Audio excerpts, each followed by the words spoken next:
Hello students, welcome. This is Vaishnavi Agrawal and we are studying Indian economy development. From the last part, we started with the third chapter of your book, Liberalization, Privatization and Globalization. This is the second unit, Economic Reforms 1991.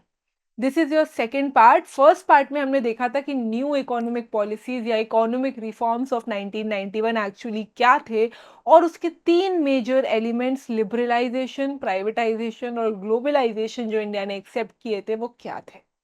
From this part onwards we will cover them separately. This is the second part जिसमें हम पढ़ेंगे कि actually liberalisation क्या था. So let's get started. 1991 के पहले जितनी भी रिफॉर्म्स और पॉलिसीज इंडिया यूज करता था उसमें सबसे ज़्यादा कंट्रोल गवर्नमेंट सेक्टर के पास था. तो अगर प्राइवेट सेक्टर को अपनी कोई इंडस्ट्री को एक्सपैंड करना है या कोई नई इंडस्ट्री खोलनी है या फिर कोई नया प्रोडक्ट लॉन्च करना है तो उनको गवर्नमेंट से परमिशन लेनी पड़ती थी, लाइसेंस लेना पड़ता था. इसके साथ अगर प्राइवेट सेक्टर को कुछ इंपोर्ट करना होता था तो क्या होता था, उसके लिए भी उनको इंपोर्ट करने की इंपोर्ट लाइसेंसिंग लेनी पड़ती थी. बहुत सारे ऐसे रिस्ट्रिक्शंस थे कि आप ये इंपोर्ट नहीं कर सकते हो या आप इतना ही इंपोर्ट कर सकते हो, आप कैपिटल गुड्स नहीं मंगवा सकते हो. इन सारी चीज़ों की वजह से क्या होता था, इंडिया में वो एफिशिएंसी नहीं आ पा रही थी, प्रॉफिट नहीं आ पा रहा था. गवर्नमेंट ने हर जगह क्या कर दिया था, एक इशू क्रिएट कर दिया था, कॉम्प्लेक्स कर दिया था सब कुछ और टाइम कंज्यूमिंग कर दिया था. तो क्या स्टेटस था? Before 1991, the government had imposed several types of controls on private enterprise. हर तरीके के, जैसे कि इंडस्ट्रियल लाइसेंसिंग सिस्टम, मतलब अगर आपको कोई भी नई इंडस्ट्री खोलनी है या पुरानी इंडस्ट्री को बहुत एक्सपैंड करना है या कोई नया प्रोडक्ट लॉन्च करना है, हर चीज़ के लिए आपको इंडस्ट्रियल लाइसेंसिंग चाहिए गवर्नमेंट से. प्राइस कंट्रोल ऑन गुड्स, कि आप किसी भी गुड का प्राइस कितना रख सकते हो वो गवर्नमेंट के हाथ में था. मार्केट डिटर्मिनेशन से या demand and supply of goods यहाँ पे काम नहीं करता था. इंपोर्ट लाइसेंस, आप क्या करोगे, कितना इंपोर्ट करोगे, उन सब के लिए आपको लाइसेंस चाहिए. फॉरेन एक्सचेंज कंट्रोल बहुत इंपॉर्टेंट है. फॉरेन ट्रेडिंग और फॉरेन एक्सचेंज आपके पास कितना है, इन सब चीज़ों पे बहुत कंट्रोल रखता था गवर्नमेंट.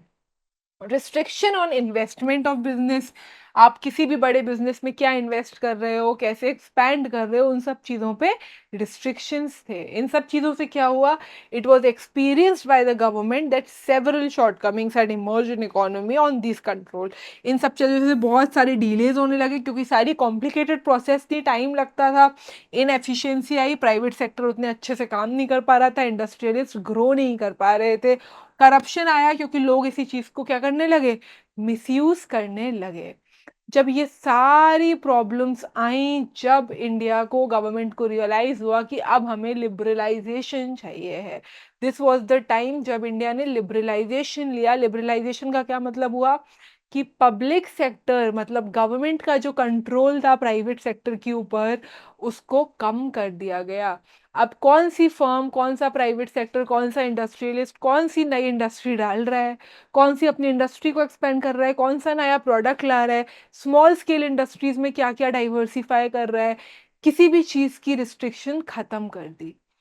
किसी भी टाइप का इंपोर्ट लाइसेंस खत्म कर दिया कि क्या करना पड़ेगा कि आप कुछ इंपोर्ट कर रहे हो तो आपको उसकी परमिशन चाहिए.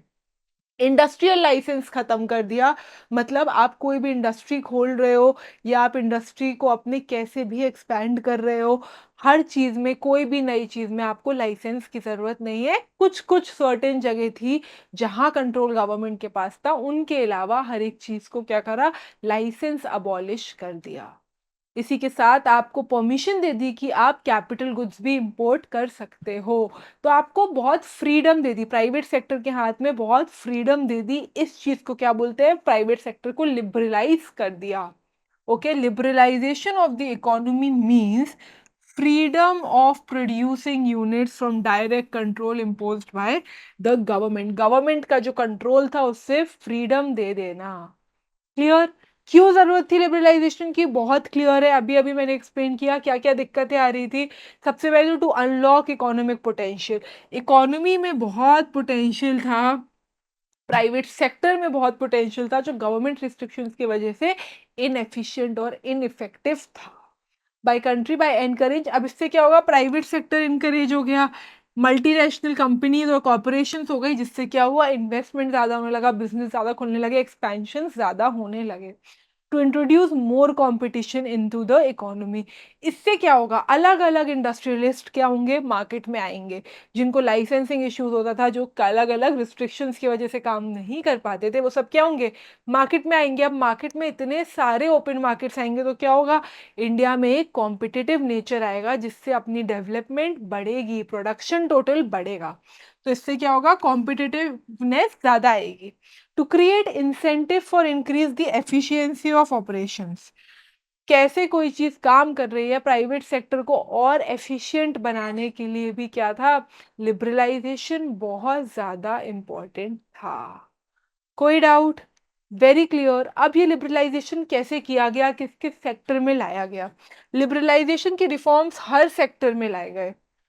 इंडस्ट्रियल सेक्टर में सबसे पहले रिफॉर्म्स लाए गए। इंडस्ट्रियल सेक्टर में कैसे रिफॉर्म्स लाए गए, इंडस्ट्रियल सेक्टर से इंपोर्ट लाइसेंसिंग हटा दी। आप कितना इंपोर्ट कर रहे हो, आप क्या इंपोर्ट कर रहे हो, इसमें कोई रिस्ट्रिक्शन नहीं है। पहले कैपिटल गुड्स आप नहीं इंपोर्ट कर सकते थे, अब आप इंपोर्ट कर सकते हो कैपिटल गुड्स। इसी के साथ साथ आपके ऊपर इंडस्ट्रियल लाइसेंसिंग हटा दी, कि आपको कोई चीज़ अगर नई करनी है या फिर कोई नया प्रोडक्ट करना है या कुछ एक्सपेंड करना है, तो आपके पास एंट्री में कोई बैरियर नहीं है। तो ये थे बहुत मेजर इंडस्ट्रियल रिफॉर्म्स जो किसके अंदर आए, लिबरलाइजेशन के अंदर आए। बहुत सारी जगह इंपोर्ट लाइसेंसिंग लगती थी, उन सबको हटा के कुछ कुछ सेक्टर्स में, like alcohol, cigarettes, railways, atomic energy, drugs, pharmaceuticals, chemicals harmful, या कुछ ऐसी चीज़ें जिसका कंट्रोल होना गवर्नमेंट के पास बहुत इंपॉर्टेंट था, उन्हीं चीज़ों पे लाइसेंसिंग रखी गई। बाकी हर चीज़ से लाइसेंसिंग को हटा दिया गया। हर तरीके से इन लोगों को लिबरल करने की कोशिश की, हर जगह से इनको इन्वॉल्वमेंट दिया, फाइनेंशियल एड्स दिए। क्यों? स्मॉल स्केल इंडस्ट्रीज के बिजनेस बढ़ाने को, इंडस्ट्री को और डाइवर्सिफाई करने को, कि आप अलग अलग प्रोडक्ट्स को बनाना शुरू करो। Next was your financial sector reforms. Financial sector reforms इसीलिए ज़रूरत थी क्योंकि गवर्नमेंट हमेशा से एक डेट में थी। फाइनेंशियल सेक्टर रिफॉर्म से क्या होता, फाइनेंशियल सेक्टर रिफॉर्म से मनी सर्कुलेशन और इकोनॉमी बेटर होती, और इसीलिए ही क्या है, फाइनेंशियल सेक्टर रिफॉर्म्स आए। इन्हीं से मिलते जुलते हमारे थर्ड रिफॉर्म्स थे, टैक्स रिफॉर्म्स। टैक्स सबसे बड़ा रेवेन्यू था। सबसे बड़ा रेवेन्यू जनरेटर कौन होता है, गवर्नमेंट का टैक्स। जितने भी टैक्सेस आते हैं उससे ही सबसे ज़्यादा पैसा आता है गवर्नमेंट के पास, जो वो अलग अलग डेवलपमेंट में यूज़ करती है। ब्रिटिश रूल पे और ब्रिटिश रूल के बाद जो टैक्स था, वो क्या होता था, बहुत ज़्यादा होता था, बहुत कॉम्प्लिकेटेड होता था। दो टाइप के टैक्सेस होते हैं, डायरेक्ट टैक्सेस और इनडायरेक्ट। डायरेक्ट टैक्सेस जो अपना इनकम टैक्स होता है। कैसे टैक्सेस, जो अगर मुझ पे है तो मेरा ही बर्डन रहेगा, मैं वो बर्डन किसी और पे शिफ्ट नहीं कर सकती हूँ। मतलब अगर मेरी सैलरी है, मेरे को इनकम टैक्स देना है, तो वो मेरी सैलरी का ही इनकम टैक्स है, वो मैं अपने पापा को नहीं बोल सकती हूँ कि आप दे दो। तो ये होते हैं डायरेक्ट टैक्स। और इनडायरेक्ट टैक्सेस कि आप कोई गुड खरीद रहे हो, कोई चीज खरीद रहे हो, जिसका टैक्स आप क्या कर सकते हो, शिफ्ट कर सकते हो, like GST, goods and services tax. ये क्या होता है, सपोज प्रोड्यूसर ने कोई चीज प्रोड्यूस की, उसके ऊपर उसके प्रोडक्शन का टैक्स लगा, उसने वो चीज़ मेरे को बेच दी एज अ कंज्यूमर, और मुझसे जीएसटी ले लिया 18%। तो मैंने क्या किया, मैंने उसका वो टैक्स पे कर दिया। अब वो वही टैक्स गवर्नमेंट को दे देगा। तो क्या हुआ, उसका बर्डन मुझ पे आ गया। ये होता है इनडायरेक्ट टैक्स। दोनों टाइप के टैक्स इंडिया में 1990 के पहले बहुत कॉम्प्लिकेटेड थे, बहुत ज़्यादा थे। तो लोग क्या करते थे, लोग टैक्स देते ही नहीं थे, जिसकी वजह से इंडिया के हाथ में टैक्स नहीं आता था। टैक्स रिफॉर्म्स में लिबरलाइजेशन के अंदर टैक्सेस को अंडर कंट्रोल कर दिया, कम कर दिया, प्रोसेस इजी कर दी, सबके लिए इक्वालिटी लाए। ऐसा नहीं है कि पुअर को भी उतना ही टैक्स देना पड़ रहा है जितना कोई बहुत रिच इंसान दे रहा है। तो इन सब चीज़ों से क्या हुआ, ज़्यादा लोग टैक्स देने लगे। जब ज़्यादा लोग टैक्स देने लगे तो क्या हुआ, गवर्नमेंट के पास ज़्यादा टैक्स आने लगा और उनका रेवेन्यू जनरेशन ज़्यादा हो गया। Very clear. Next is your foreign exchange reform. Foreign exchange में क्या दिक्कत थी, फॉरेन एक्सचेंज में ये दिक्कत थी कि हमारे फॉरेक्स रिजर्व्स कम थे। हमारे फॉरेक्स रिजर्व्स बढ़ाने थे हमें, उसके लिए हमें क्या करना पड़ा, हमें अपने इंडियन रुपी को डी वैल्यू करना पड़ा। डी वैल्यू का मतलब किसको पता है, there are two terms, devaluation and depreciation. जब इंडियन करेंसी की वैल्यू, ऐसे समझो, अगर मैं आपको बोलूं that 1 INR that is 1 Indian, अगर मैं आपको ऐसे बोलूं कि 1 USD, $1 is equals to 80 INR, ठीक है। $1 की वैल्यू 80 इंडियन रुपए है। अब मैं आपको बोलूं कि ये चेंज हो गया और 85 INR, मतलब पहले अगर मुझे $1 चाहिए तो मुझे 80 इंडियन रुपीज देने पड़ेंगे, बट अगर अब मुझे चाहिए तो अब मुझे 85 इंडियन रुपी देने पड़ेंगे। तो क्या हुआ, इंडियन करेंसी सस्ती हो गई, यूएसडी महंगा पड़ गया हमारे लिए।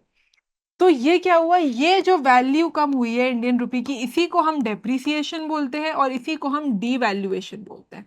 डिफरेंस क्या है, डिफरेंस सिर्फ इतना है, डेप्रिसिएशन मार्केट फोर्सेस से होता है और डीवैल्यूएशन गवर्नमेंट इंटेंशनली करती है।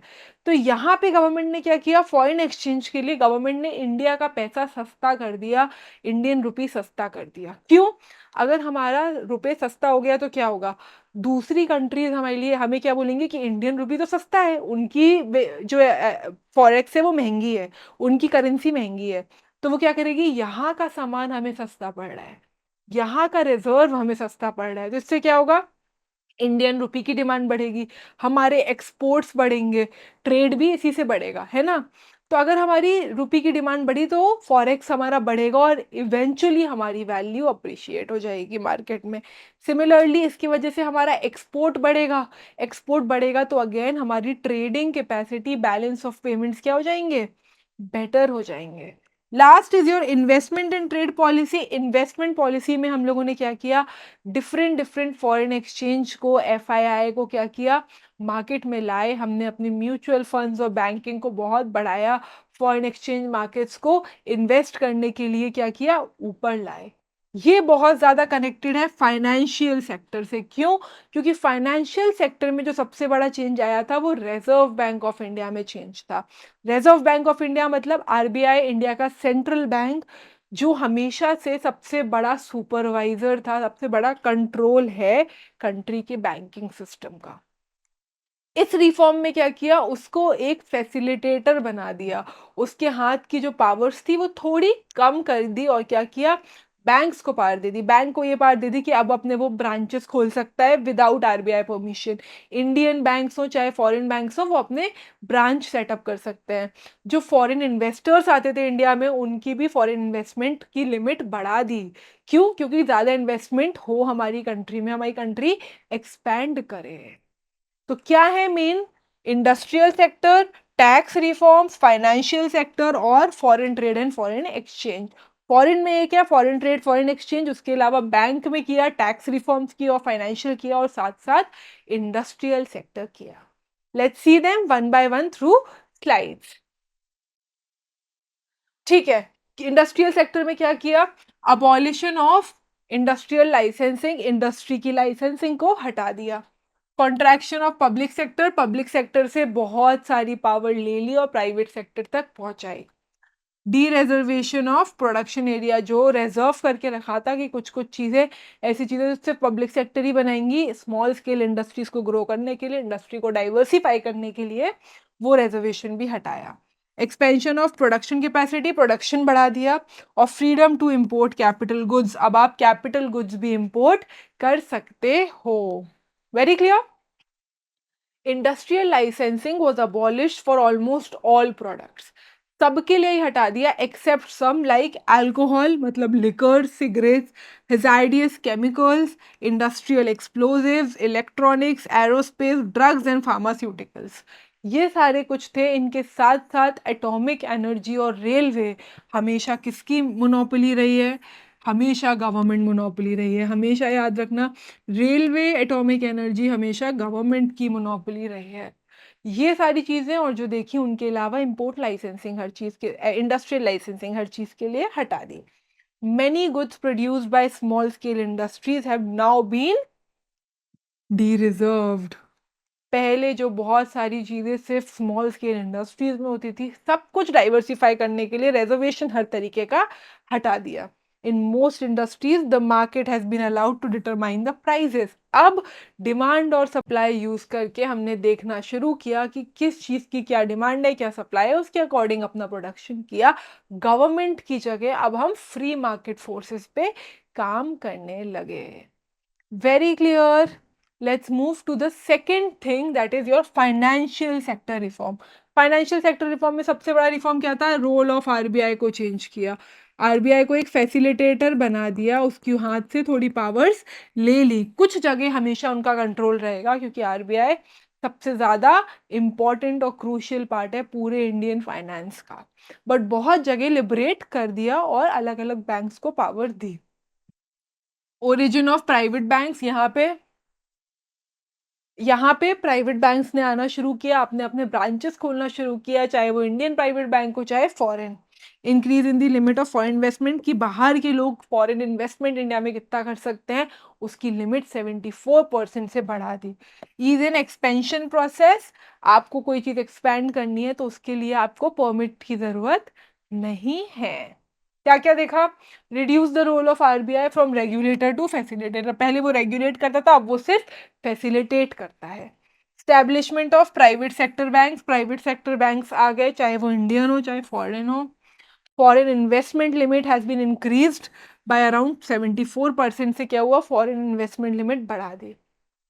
At certain conditions, freedom was given to the set up new branches without the approval of RBI. RBI की परमिशन के बिना भी कुछ कुछ कंडीशंस के अंदर कुछ कुछ बैंक्स को वो परमिशन दे दी कि वो अपने ब्रांच बना सकते हैं। Though banks have been given permission to generate resources from India, central managerial aspects have been maintained by RBI to have a safeguard. Nation के लिए बहुत इंपॉर्टेंट है कि आरबीआई के हाथ में पावर रहे, रेगुलेट करे, तो कहीं कहीं उस चीज को चेंज नहीं किया गया। Very clear.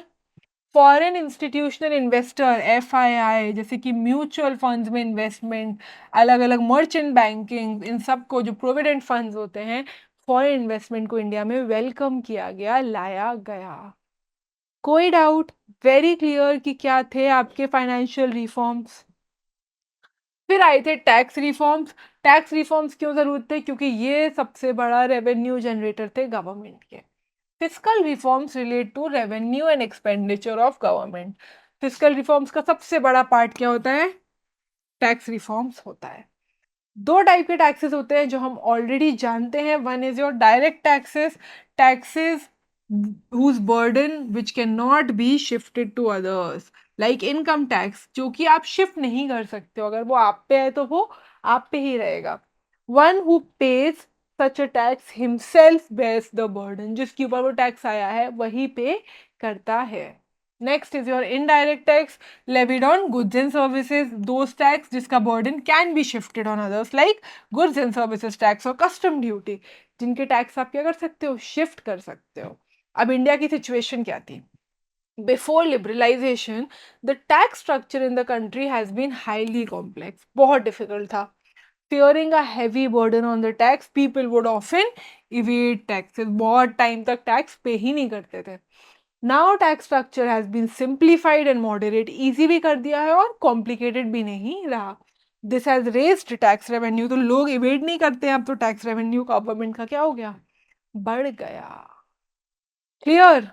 Next very important is your foreign exchange reserve, जहां क्या किया? इंडिया की वैल्यू डीवैल्यू कर दी। क्यों? अपने बैलेंस ऑफ पेमेंट को सही करने के लिए। This led to increase in the inflow of forex, जिसके लिए क्या हुआ? हमारा इनफ्लो फॉरेक्स का बढ़ गया, क्योंकि अब इंडियन करेंसी सस्ती हो गई है दूसरे लोगों के लिए। It also set tone to the free determination of रूपी।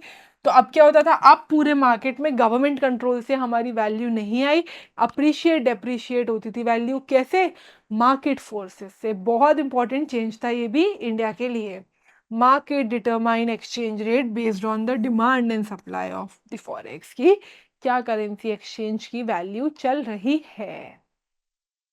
Clear. Last was trade and investment reforms. इसमें क्या किया?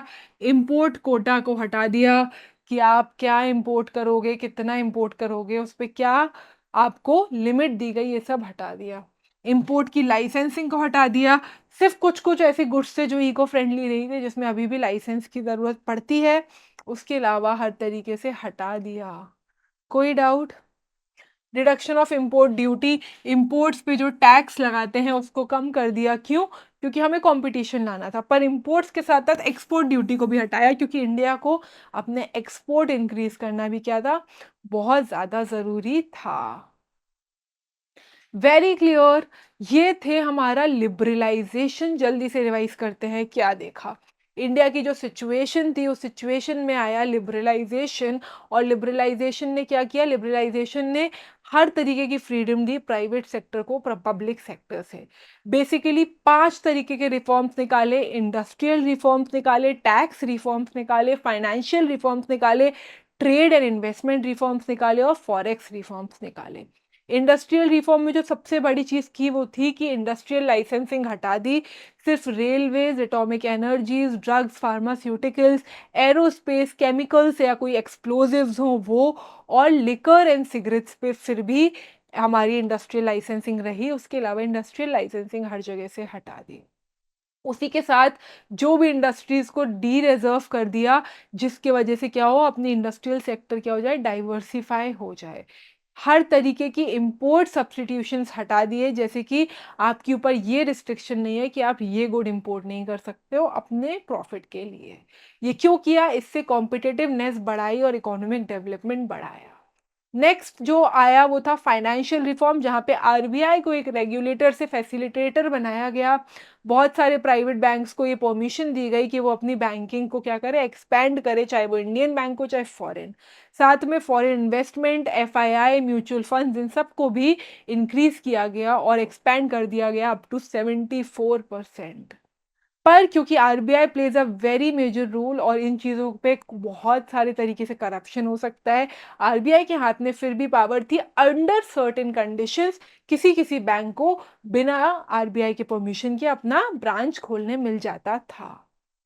थर्ड आई टैक्स रिफॉर्म्स, जहां इंडिया बिल्कुल टैक्स पे नहीं करती थी, बहुत कॉम्प्लिकेटेड थी, वहां टैक्स रिफॉर्म्स ने डायरेक्ट और इनडायरेक्ट दोनों टैक्सेस को अच्छा किया, मॉडरेट किया, सिंप्लीफाई किया, जिससे people stopped evading from tax और इन गवर्नमेंट का टैक्स रेवेन्यू जनरेट ज़्यादा होने लगा। Next was your forex reserve, जहां इंडियन करेंसी को मतलब आईएनआर इंडियन रुपी को क्या किया गया, डी वैल्यू किया गया, जिसकी वजह से हमारा फॉरेक्स बढ़ गया क्योंकि दूसरी कंट्रीज के लिए आईएनआर क्या हो गया, चीप हो गया। इसके बाद से गवर्नमेंट कंट्रोल बिल्कुल हट गया और सिर्फ market demand and supply of foreign exchange से इंडियन वैल्यू कब डेप्रिशिएट होगी, कब एप्रिशिएट, ये स्टार्ट हुआ। Last was your trade investment और ट्रेड एंड इन्वेस्टमेंट के रिफॉर्म्स। इसमें क्या किया गया, इंपोर्ट ड्यूटी को बहुत कम किया गया, एक्सपोर्ट ड्यूटी को हटा दिया गया। क्यों? क्योंकि हमें बैलेंस ऑफ पेमेंट को मैनेज करना था। एक्सपोर्ट बढ़ेंगे तो रेवेन्यू आएगा, इंपोर्ट कम होंगे तो एक्सपेंडिचर कम होगा। इन्हीं के साथ इंपोर्ट लाइसेंसिंग को भी बहुत तरीके से हटा दिया गया, सिर्फ जहाँ पे थोड़ा इंपॉर्टेंट है, इको फ्रेंडली नहीं है प्रोडक्ट्स, वहाँ रखा गया। और इंपोर्ट कोटास को भी हटा दिया कि आप कहाँ से कितना क्या मंगवा सकते हो। Very very clear. ये था आपका लिबरलाइजेशन, बहुत important change of economic reforms. Okay, let's move to the assessments and revise that what we have covered. First question, which reform was established under liberalization? Industrial sector reform आया था, financial sector आया था, trade and investment भी आया था, तो answer would B D, all of the above. Next question, question number second, for which product was industrial licensing abolished under liberalization? किसके लिए हटा दी थी, इंडस्ट्रियल लाइसेंसिंग की जरूरत नहीं थी? एटॉमिक एनर्जी के लिए हमेशा थी। किसके पास होती है एटॉमिक एनर्जी? एटॉमिक एनर्जी में तो लाइसेंसिंग क्या, एटॉमिक एनर्जी और रेलवेज की कोई मोनोपोली नहीं दे सकता, ये दोनों सिर्फ गवर्नमेंट के ही हैं। इसमें तो अबॉलिशमेंट की बात नहीं आती है, तो ये दोनों ऑप्शंस तो टॉपिक में ही नहीं है, ये दोनों होली सोलली सिर्फ गवर्नमेंट ही देख सकती है। फूड एंड ईटेबल्स, यस, इस पे कोई भी चार्जेस नहीं थे, कोई लाइसेंसिंग की नीड नहीं थी। अल्कोहल और सिगरेट्स में लाइसेंसिंग की नीड थी, तो answer would be C, food and eatables.